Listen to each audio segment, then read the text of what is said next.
And then there's also another Magnatone M80 Super 59 that's being used to drive the talk box. Oh, okay. Because as you guys may or may not know, to use a talk box, or at least traditional talk box, you need an amp head that's just a speaker that shoots into your mouth.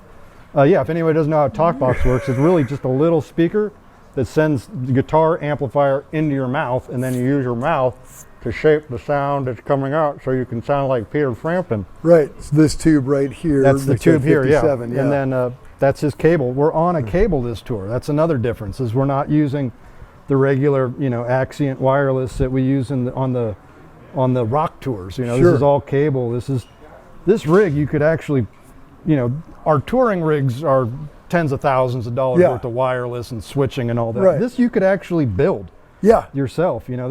This is accessible. This is a working man's pedal board, working man's rig.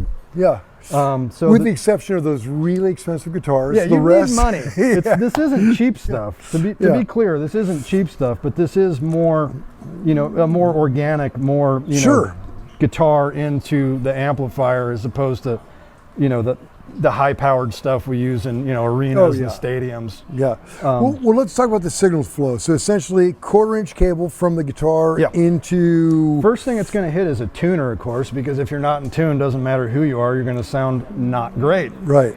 So yeah, tuners first, foremost, most important thing. I always tell people, if you're the best pedal you could buy to sound better is a tuner. Right. So the Peterson Strobe. Peterson Strobosomp. I love Peterson's. Slash likes them, great, very accurate. This one has a big, colorful display. Right. It even changes colors so you can match your, theme or whatever. So yeah, it goes into the Peterson tuner. From there, it goes into a Dunlop wah. And he just uses the straight Dunlop wah, right? He has a couple signature wahs. He had an older one that had a boost circuit. Oh, really? Yeah, that had a boost circuit that you could engage. That was the big red one. SC95 or something like that. I don't remember the exact model number. He stopped using those a while ago, and then he has he had a later signature wah that had a really cool, like a hammered kind of sanded back finish. The Dunlop people told me that wasn't a very cheap finish to do. But yeah, he's used that for a long time. And then on the big tours, the stadium stuff, we use rack mount wahs because that way you can have controllers around the stage. Sure. You could be in front of this guy or that guy, and that you can engage or disengage a wah. And those are controllers that run a unit that's actually back in Guitar World. But there's no rig in Guitar World on this tour. It's all him. Usually somebody, one of his techs is doing the switching for him. But yeah, on this one, he does all his switching. He does, he's pretty self-contained on this. Yeah. So yeah, it goes into the wah. From there, we go into a CAE, a line driver boost, which is he's used a lot of them over the years. It's very simple. It's just one knob of boost, and he uses that for solos, just to jump out in the mix, get a little more dirt out of the amp. It's a very clean boost. It just gives you a bit more signal to work with, give you a little kick in the pants, so to speak. Yeah. And then we have an Ibanez TS9 tube screamer, which that's made famous by. Stevie Ray Vaughan was a big proponent of those, and then that's a very, very popular, it's an overdrive pedal. It's not quite a distortion. Like if you put it into a clean amp, you'd be still missing a little bit, but that will drive, a little bit dirty head into a great, luxurious, big sound. Sure. Great overdrive. That'll really push in, they call it a tube screamer because it makes your tube scream. Yeah. And then we're going to an MXR Phase 90. That is the EVH signature one. Super, super simple. One knob. You just you dial in your speed, and you get that, really cool phaser effect. Really nice. Give it a little depth, a little lushness to your sound. Sure. From there, it goes into a BBE Leslie simulator, which simulates a Leslie rotating speaker. We actually have 2 real Leslies on this tour.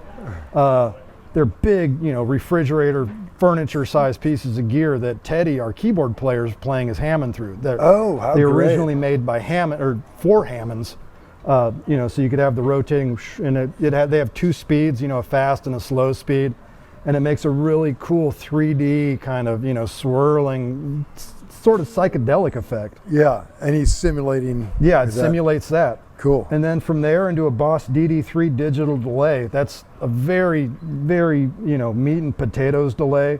Very clean sounding delay. They've been making them since the 80s. And, you know, if you want a very clean repeat delay, that's a good solid option. Very famous pedal. You know, those have been used by everybody over the last 40 years. Sure. And then from there, it's going into the MXR Univibe, which is, mimics the old Univox pedals. And so it's got like a chorus setting and then like a vibe setting, and that's like another sort of like the Leslie, sort of like the Phaser, yeah. But a different flavor again. You know, it gives you depth and like a little bit of movement in your sound, so yeah. you can hold a chord, and it gives you a little, again, maybe a psychedelic or whatever you want to call it, but yeah, it gives it some body.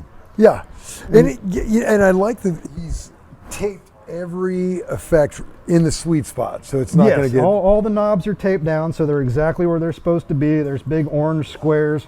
You know, there's been a trend in pedals for them to be made smaller and smaller, so you can have a pedal board this big, and unless you're, you know, doing your switching with your toes, I don't see how that's, you know, or, you know, you're trying to fit your pedal board in your gig bag. Right. I tell people if I had a signature pedal, it'd be 1 square foot that was all one button that you could hit with a basketball from the other side of the stage. Right.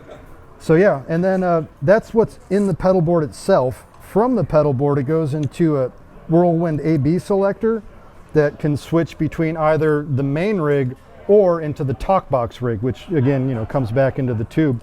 The talk box is that red thing that's probably off camera right now, but that's you know, an old talk box. Sure. And so yeah, that's pretty much the rig. He's got a slide there for some stuff, and yeah, he's on cable, like I said. Yeah. And there's the talk box tube that goes in his mouth. Yeah, it's great, man. I can't wait to see this show. So you guys are out. Great band. You're out hitting it all. Yeah, we've pretty much just started. We've done rehearsals. The album's out. Great album. Yeah, the album's doing really well, and it's great album. I agree. I've listened to it quite a few times myself. And yeah, we're about to start our tour in Montana in a couple days. We're here in Nashville with the Gibson folks. All right. I'm always happy to be home here. And yeah, looking forward to this tour. Rehearsals have been great. Band sounds great. It's something a little bit different. It's something getting a little bit out of our comfort zone. But I mean, I'm out, you know, we're out here with our friends. We're making great music, and we're looking forward to bringing this show to the people, you know. Yeah, that's great. So this is going to be a great summer for us.